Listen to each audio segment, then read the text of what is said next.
Sunog. Tawag ta bumbiro. Para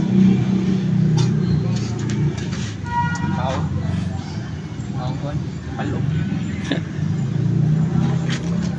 Kina guys kay GMC 2.7 liters.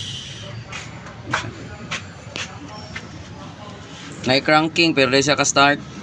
Ang nahitabo, check. Ang nakuha trouble code wala kuan. Nakuha sa trouble code kay crankshaft position sensor. Tara. Baho kayo ko nung sunog. Nahamtatas barangay, wa maluwas. So update lang niya may panalitan wonder na. That's all.